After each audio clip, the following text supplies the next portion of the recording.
Something a little out of the ordinary today. These come from a land of ice and snow, with the midnight sun where the hot springs flow. This is a trio of Levin instruments built in Sweden.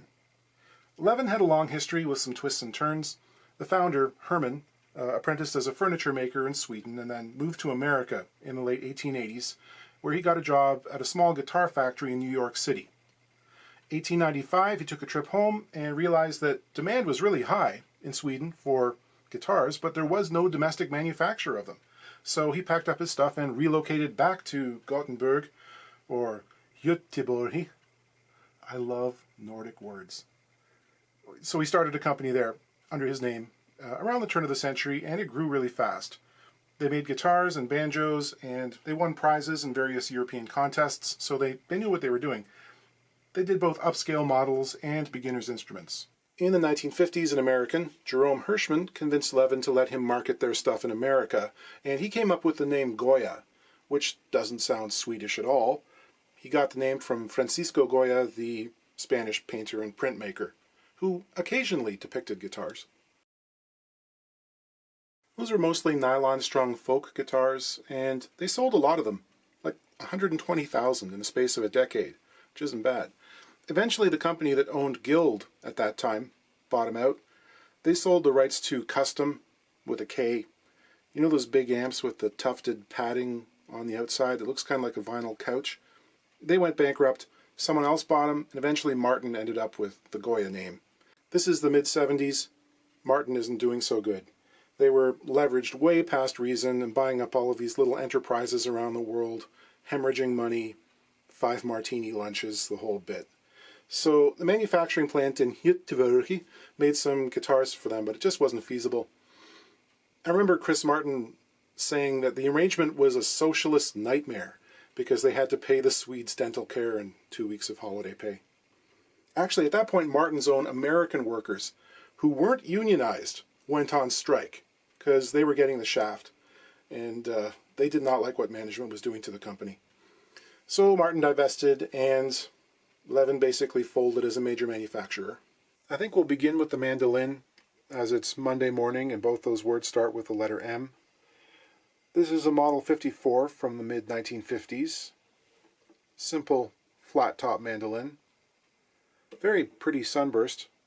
It's kind of reminiscent to a lot of the Hofners I've seen, that kind of ghostly brown thing. It's got a nice chunk of rosewood for the fingerboard. Back and sides are birch, and the top is European spruce. First off, that's going to bother me enough that we have to make some attempt at it. You know I don't usually sweat finish damage. It's an old instrument, stuff happens, but visually, this looks so new, it's the only thing on the top, and your eye just goes right to it. The top is sunken. And actually, running a straight edge on the tops of the frets shows us that the action here is probably very low. Even when the string tension is put on it, it likely buzzes. On the back, there are some areas where the sides are pushed out from the outline. This often happens in old instruments where prolonged dryness has caused things to shrink up. If the braces have been fit very tightly between the sides and then the back shrinks, these braces don't decrease in length. They might shrink in width or height, but not in length, so they poke out the sides. In some guitars, where the braces are cut right through the side of the instrument and trimmed off during the binding operation, you'll see the binding break here, or detach. So it can be very difficult to push the sides back into line because you're fighting against the brace. The other thing is, the back has shrunk. There's a decrease in overall area, but the sides remain exactly the same length. So there's a discrepancy there that you can't ever really reconcile. Like you can push it in and it bulges out someplace else. But I think if I can go in at an angle and cut those brace ends back a little bit, there might be enough give to push these in and make it look better. Let's get out the endoscope and we'll see what's going on inside here. I expect there's loose braces. I don't think it needs saying that fixing stuff inside one of these is tricky. Like, I can reach the first brace, but beyond that, it'll be probes and prayers. Into the depths. You can see that this first brace is loose for a good portion of its length, all the way to the end, as is the second brace as well. Also note that these braces are not quarter sawn, they're flat sawn, which is what happens when a manufacturer is trying to use up offcuts from its very expensive soundboard wood. They make good braces if you turn them up on edge, but they're flat sawn, which might make a difference depending on who you're speaking to. They could perhaps be a little less stable. There's a fancy Swedish label in there with gold around the edges, so we should do our best to make sure no glue gets on it. I've got to clean out any old loose glue or debris, dust bunnies or whatever, from between the brace and the top. This is an old feeler gauge that's got some self-adhesive sandpaper stuck to it, which should help me in this. And again, this is fun stuff. The first one's going to be easy. The second one's going to be a little more difficult.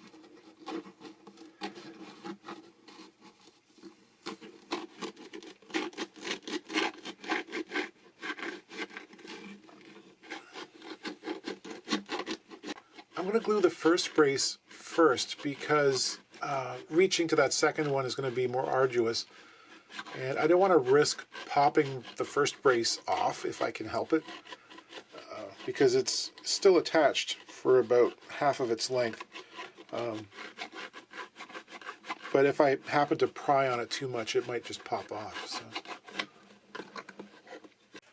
now I've got to get in there and clean as much of the dust away as I can. So I'll wrap the same tool with some paper towel and use a little bit of lighter fluid.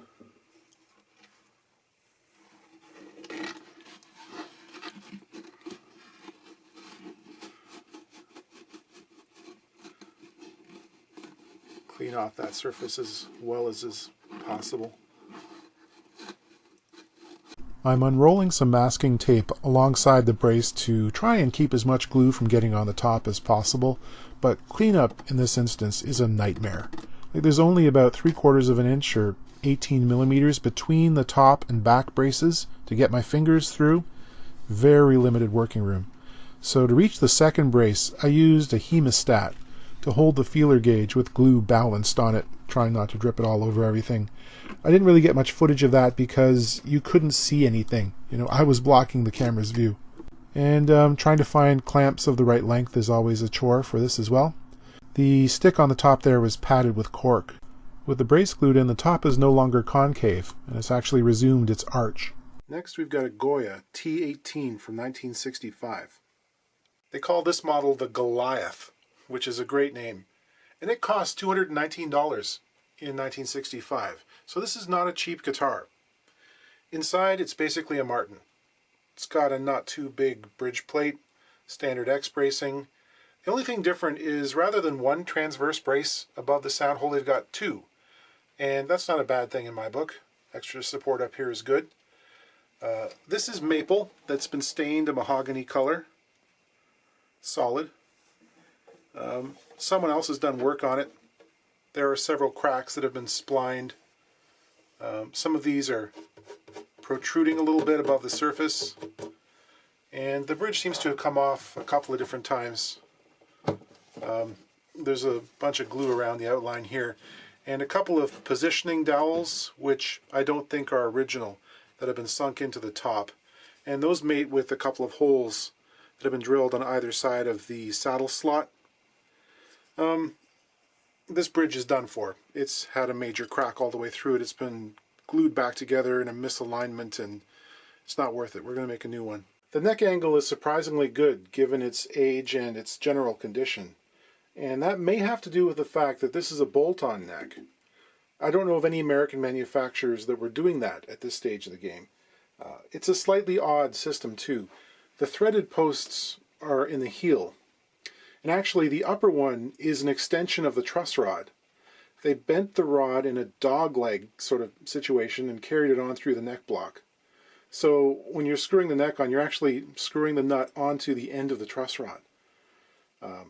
The nuts themselves have what look like Robertson or square drive recesses, which is kind of bizarre. Here's a shot of the neck block. showing the bolt ends. The new bridge won't have to be too low. It'll be a shade over 5/16 in height, like 8 millimeters, which is just fine. The other thing is it's missing the neck binding. It all must have peeled off at some point, so I'll try and put some more on. This thing has 3 different styles of tuner on it currently. This is kind of cheesy. Don't do this. If you gotta change one, change them all.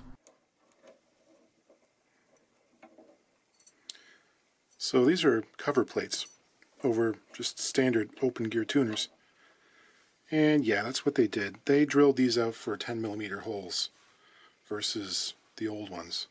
There's a crack that runs alongside the fingerboard here and up to the sound hole edge. So I definitely need to get some glue in there and a cleat on the inside, because this is a dangerous place for a crack. If left unchecked, there's nothing preventing string tension from pulling the fingerboard down into the sound hole, except for one little brace. And over time, this becomes catastrophic. The action rises, it folds up, and it becomes seriously deformed to the point where you can't fix it. Get a bunch of glue in there and put in the cleat. The binding around the sound hole is shrunk and pulled away. This is not always easy to reaffix because it's too short. You need to stretch it. I trained a heat gun on it for a few seconds and pressed it against the side wall, then quickly got some glue in there, and now I'm taping it in place. To seal the bare wood on this ding, I'll put a little bit of amber shellac, over which I can put on some coats of lacquer and color. To replace the bridge on the T-18, we'll get into preparing an ebony blank. Just going to plane a face and then mark out for the string spacing.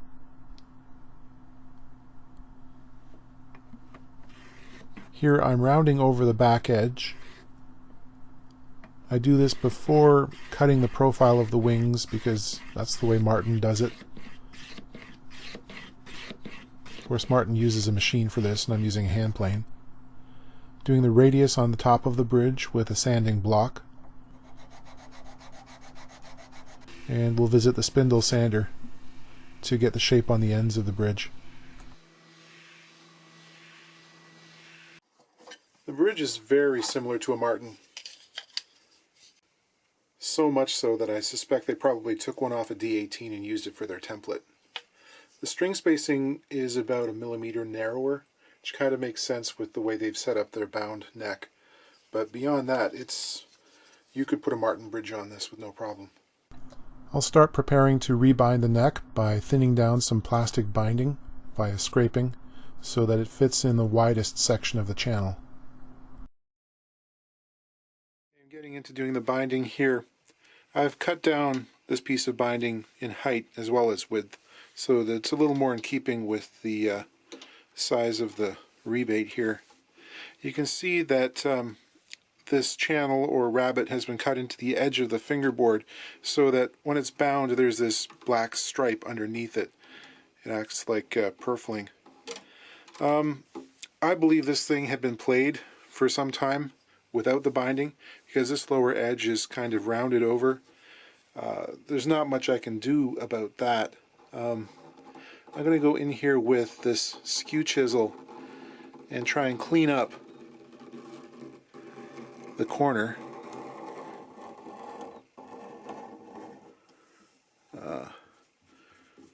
Try to get anything that's in there out.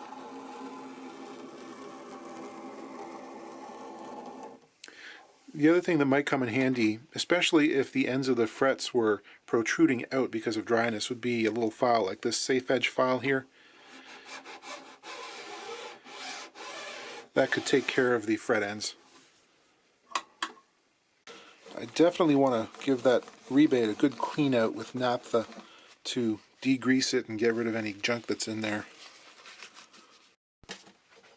Got the end piece glued in place here.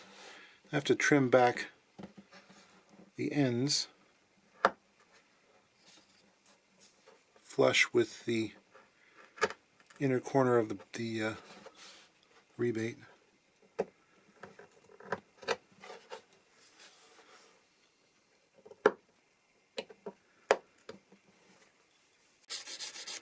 Once again, I've roughed up the interior surface of the binding that's going to get glued to the neck with 80 grit sandpaper to provide a physical bonding, because I'm not going to be using a solvent-based glue for this. And I'm also relieving the inside corner as well, so that if there's any debris or inconsistency, it won't hold it away from the sides of the channel. This is an important step. Once you learn this one, binding becomes a lot easier.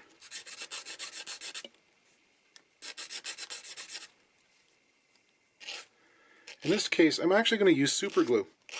And I know there's some controversy about that, but there are high quality guitars made with super glue as the binding agent. Charles Fox uses it. He actually uses the water thin stuff. He puts all of his binding in place and then wicks the glue in around tape. I'm going to be using the medium viscosity because it's got a bit more of a gap filling quality to it, which could be useful in this case.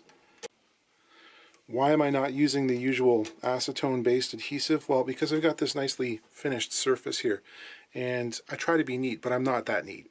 And usually that stuff gets on the lacquer and it will sort of eat right into it. In this case, I've got, a lot of patina in the lacquer. It's aged and it's yellowed and stuff, and I really don't want to try and match that up. If I booger it up and it eats away all of the nice finish on the neck, then that's a big job of trying to make that right. So I got some glue in the channel there, and I'm just going to act like a human clamp for a minute or two. This is a piece of plywood that'll help me give some pressure on it without gluing my fingers in place. It's got some plastic packing tape on there, so it'll be easy to remove if necessary, if the glue gets it. And I'll just work my way around like this. Once that's kicked off for a minute or two, let's put a couple of pieces of tape here, because I'm going to have to pry this up a little bit to get the next bit of glue in there. There's a little bit of seepage. That's fine. I have to scrape this down level anyway.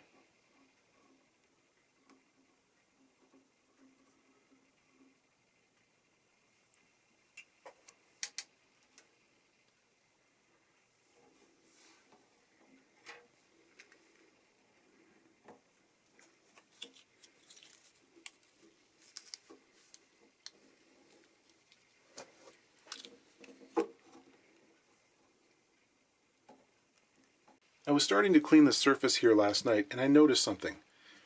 First of all, there was a little crack forming between 3 of the holes in the bridge plate, so I made a thin overlay to reinforce the area, glue that in there.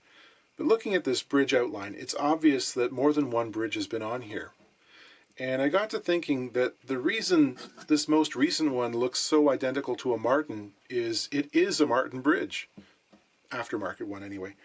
Obviously the original failed, someone put that on. So I went digging, and it looks like Levin changed their design and their materials quite a lot in the 60s. Earlier ones have a straight, non-belly design, and I saw both rosewood and ebony examples. Somewhere in the middle of the decade, they did go to a belly bridge, but it's slightly different from the Martin. It's tighter, it's narrower than Martin's design. So the question arises, what to do? And I think, given the circumstances and its condition, it's not going to hurt things to put on another belly bridge. The lacquer was already removed the first time. So we'll honor the guitar's lived experience and just concentrate on trying to make this one play. The other thing is, I don't think I saw one of these with a black pick guard. I think this is an aftermarket deal as well.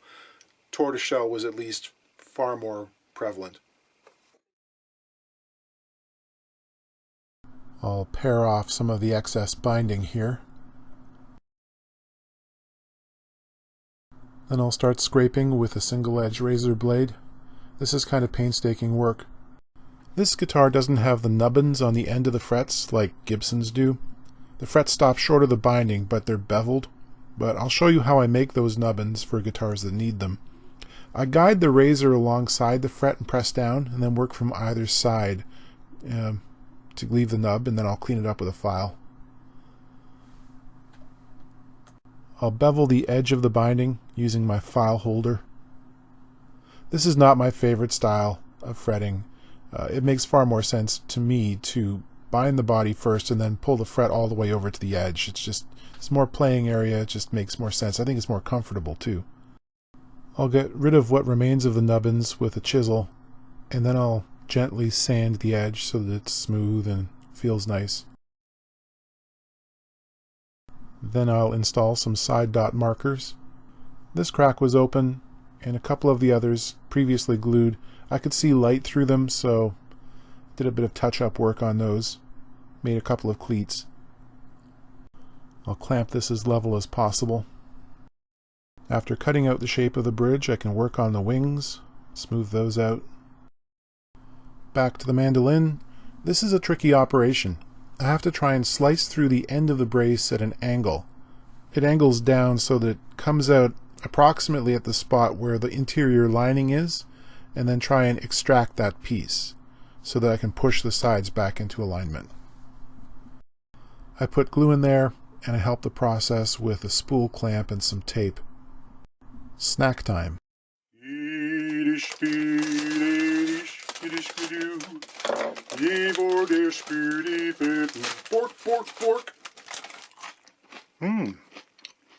This would really bring out the flavor of some fermented fish. It's time to route the saddle slot. I transfer the position of the outside strings from the bridge pin holes using the square here. And then I can measure their correct intonation points using a ruler so I can plot the location of the slot. I like to make a couple of plunging cuts to full depth on either side of the slot because sometimes the tape can tear away or otherwise get obscured and it's hard to see them. And then I do a series of angled passes to remove the material in between. Another coat of lacquer. A little touch-up for the side to back joint as well. Looks much better than it did before. Finally, this is the GG163 from 1970. Look at this guy. This has got the 70s written all over it. It's got chest hair, wide collars, stretch-fit karate jeans. Look at this headstock. Look at that coat of arms for a truss rod cover. That's pretty cool. So this one just has some high action issues and the pick guard fell off. Here's that more angular belly bridge I was mentioning previously. You can see that this bridge has been modified. In the late 60s, Levin started using individual saddles for each string. They're small plastic cylinders with a ridge on the top. Nobody likes them. It's sensible to take them out, plug it, and put in a regular saddle. It's even more sensible if you put that saddle in the right place so it will intonate. There's enough height on here to take the action down a bit because it's kind of high. It's around 8/64, which most players would consider high. I'll probably have to extend the string slots for the E and B strings, but this has room to come down. Actually, there's a lot of relief in the neck. It's about 21 thousandths of the 6th fret. So hopefully we can take some of that out by adjusting the truss rod, and the string height will come down a little bit more with that as well. The crazy thing is, they got rid of that bolt-on neck at some point in the late 60s. So a neck reset becomes a whole new ball game if the action rises to unplayable levels. These things in good shape, with some sentimental value attached to them, kinda teeter on the edge of whether it makes financial sense to do a standard neck reset. I've never taken one of these necks off. I don't know what kind of joint that is. I've seen pictures of later Martin-era Goya International guitars that they had made up in Korea that have the standard Asian heel with a bunch of dowels epoxied into it. But something tells me this might have the same through truss rod design of the earlier guitars, because there's a hole in the heel block right in the middle that looks just like the one on that other Goliath. So that's kind of scary. Like, otherwise, this would be a perfect candidate to turn into a bolt-on neck, you know. You wouldn't want to run the saw blade into the middle of the truss rod, though. So let's hope we can take the action down to playable heights and get a few more years before we have to worry about that. Interesting strings. They've got cloth leaders on them, like you find on a bass string. And this low E is pretty hefty. It measures about 58 thousandths using my dowel caliper. Okay, so I tightened the truss rod to the limits of my comfort, and the relief has come down to about 11 thousandths at the 6th fret, about half of what it was. The action has come down about a 64th along with that, so that's good. The other thing I've noticed is with that slight lowering of the action, the low E string has started buzzing when I was playing it open, so that means we've got a low nut slot. Might have to either shim or make a new nut. This nut, to be honest, it's been worked on a number of times, and you can see that it was done with files that were wider than might be necessary. So it might be time for a new nut for this thing. Checking out the intonation, seemed to be sharp.